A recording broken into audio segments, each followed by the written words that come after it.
Mama, he doesn't stop. He rides me like I'm a horse. I can't keep up with him. His energy is too much. I can't satisfy him. Butchie stood there, his face pale with embarrassment, as Oma threatened to go back to her father's house. Adaora, still in shock, pleaded with her, assuring her that everything will be fine, that Butchie was just inexperienced and things would get better with time. Reluctantly, Oma agreed to stay.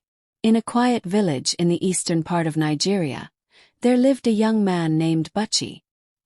He was tall, handsome and strong, and the dream of every woman in the village. Butchie had smooth, dark skin that glistened in the sun, and his muscles rippled with every step. His charm was unmatched, and even the mothers in the village would glance at him with admiration when he passed by. But despite all the admiration, Butchie remained humble and focused. He was a virgin raised by his poor mother Adaora, who loved him more than life itself. But Butchie was her only child. His father had died when Adaora was still pregnant with him, leaving her alone to care for the child. She poured all her love and energy into raising him the right way, teaching him to respect women, and remain pure until his wedding night. When Butchie became of age, he knew it was time to marry. His eyes had been on a young woman named Oma for quite some time. She was slim, dark-skinned and very pretty. Butchie first saw her one sunny afternoon, when she was on her way to the stream to fetch water. The moment he laid eyes on her, he was captivated. Her graceful walk, her glowing skin, it was as if the universe had stopped for a moment, just to allow him to take in her beauty. He swore that she would be his bride, and soon enough she was. Their wedding day was filled with joy, music and laughter. People from all over the village came to celebrate. The sound of drums echoed through the night, and the young men and women danced until their feet ached. But the true excitement came when the festivities ended, and Butchie led Oma into his hut for the first time as his wife. Butchie, being a virgin, was eager to consummate his marriage, as Adaora had told him it was his duty as a husband. But as the night went on, something strange happened. Just a few minutes into the night, Oma screamed and bolted out of the hut, her face pale and her body shaking. "Mama! Mama! He wants to kill me!" she cried out, her voice echoing through the village. Butchie, confused and alarmed, rushed after her, holding his groin area as if in pain. Adaora, hearing her daughter-in-law scream, rushed out of her own hut, her face in marks of confusion. "Oma, what is it?" Adaora asked, her voice shaking with worry. Oma, panting and out of breath, stammered, "Mama, he doesn't stop. He rides me like I'm a horse. I can't keep up with him. His energy is too much. I can't satisfy him. He's not normal, Mama." Butchie stood there, his face pale with embarrassment, as Oma threatened to go back to her father's house. Adaora, still in shock, pleaded with her, assuring her that everything would be fine, that Butchie was just inexperienced and things would get better with time. Reluctantly, Oma agreed to stay. However, things didn't get better. Each time Butchie and Oma tried to be together, the same thing happened. Butchie would never stop and Oma was always left in pain. It didn't take long before she couldn't take it anymore. One morning, she packed her bags and went back to her father's house, leaving Butchie heartbroken. The news spread like wildfire across the village. Some of the women pitied Oma, but most of them thought she was foolish for leaving a man like Butchie. They whispered behind her back, saying she wasn't strong enough to handle him. Some of the young women in the village even joked that they could handle Butchie better than Oma. One of these women was Nneka, a tall, bold and beautiful girl. Nneka had always admired Butchie from afar, and she saw Oma's departure as her golden opportunity. She made it her mission to win Butchie's heart and show him that she could give him exactly what he wanted. She flirted with him at every chance she got, throwing herself at him whenever they crossed paths. Eventually, Butchie noticed her, and before long, he married Nneka. On their wedding night, the same thing happened. Nneka, who had entered the marriage with confidence and excitement, soon found herself screaming and running out of the hut. "I can't bear the heat," she shouted, her face flushed with fear. "He's not normal. He never gets tired. Nneka didn't even wait till morning. She packed her bags that night and went straight back to her father's house. Adaora was terrified. She couldn't understand what was wrong with her son. She had raised him well, taught him to be a good man, but now it seemed no woman could stay with him. In desperation, she took Butchie to a local herbalist, hoping he would have answers. The herbalist examined Butchie carefully, checking his pulse. After a few moments, he gave them some herbs and assured them that everything was fine, that Butchie was perfectly healthy. Adaora and Butchie left the herbalist feeling relieved, but deep down, Adaora wasn't convinced. Meanwhile, rumors about Butchie's marriage troubles spread like wildfire through the village. The women, who had once admired him, now saw him as a challenge. They whispered that maybe Oma was too slim for Butchie, or that Nneka was too big. Some believed they knew better and would be able to handle him. Soon, Butchie found himself surrounded by women, all eager to try their luck. At first, he resisted, but eventually, he saw it as an opportunity to find the perfect match. He continued taking the herbs the herbalist had given him, thinking it would help. Within a few weeks, Butchie had been with nearly all the women in the village. But each time the same thing happened. No woman could handle him, and one by one they all left, some in tears, others in fear. The village finally reached a conclusion. Something was wrong with Butchie. Some whispered he was cursed. The men in the village believed that Butchie wasn't normal and kept their distance from him. Butchie, once the village hero, was now a lonely outcast. One day, Adaora could no longer bear the shame and sorrow. She decided to take Butchie to a powerful native doctor in a neighboring village.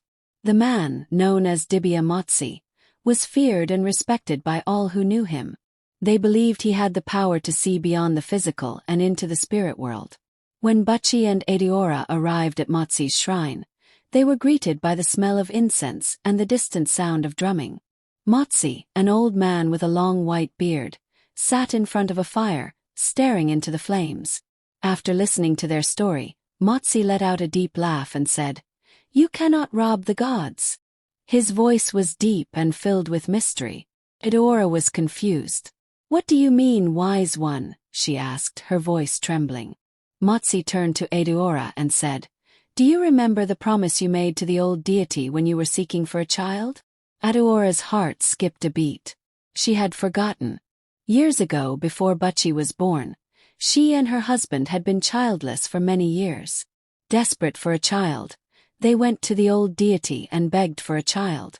The priest of the shrine had promised them that they would have a son, but on one condition: they must sacrifice 3 cows to the deity after the child was born. But before Adaora could fulfill the promise, her husband died.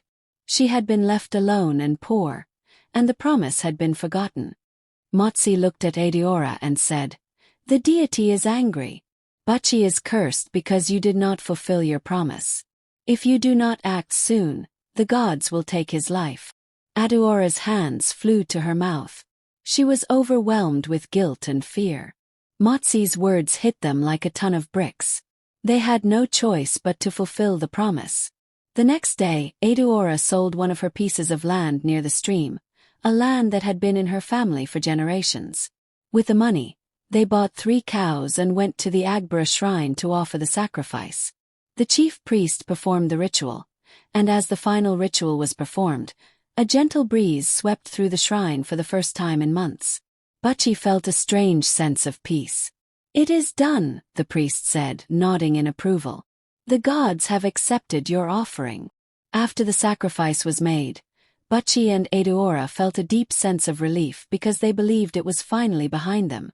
But the real test was still ahead: finding a woman who would accept him, love him, and stand by him. Butchie was hesitant at first. He had already been through so much pain and rejection.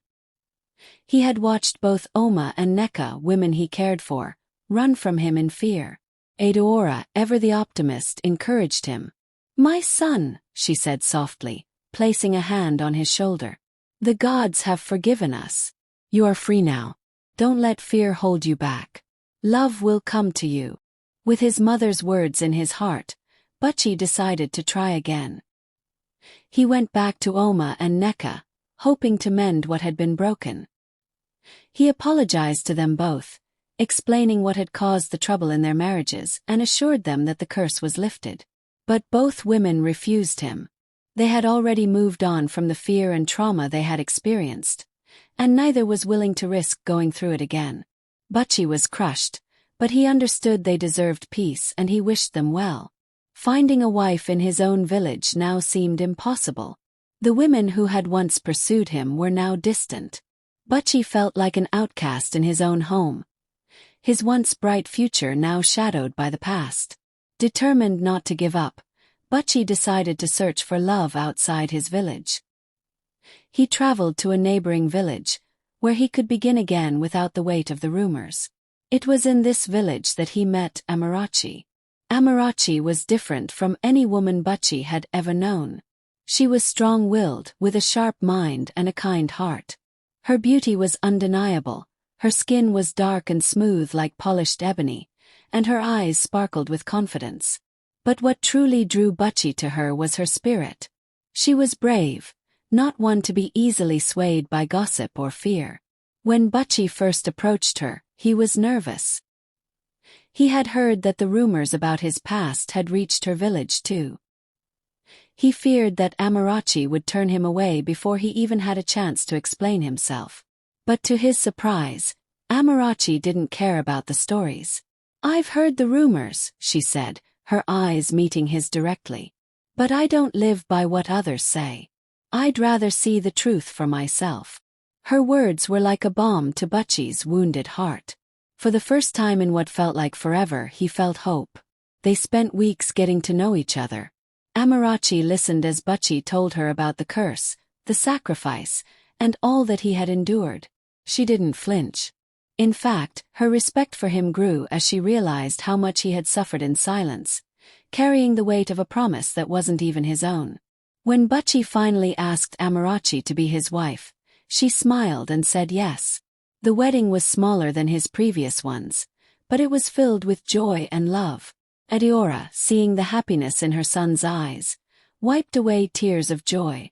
For the first time in years, she felt that everything was truly going to be all right. As night fell and the guests began to leave, Butchie and Amarachi entered their hut for the first time as husband and wife. Butchie's heart raced. This was the moment he had feared for so long. The moment where everything had always gone wrong.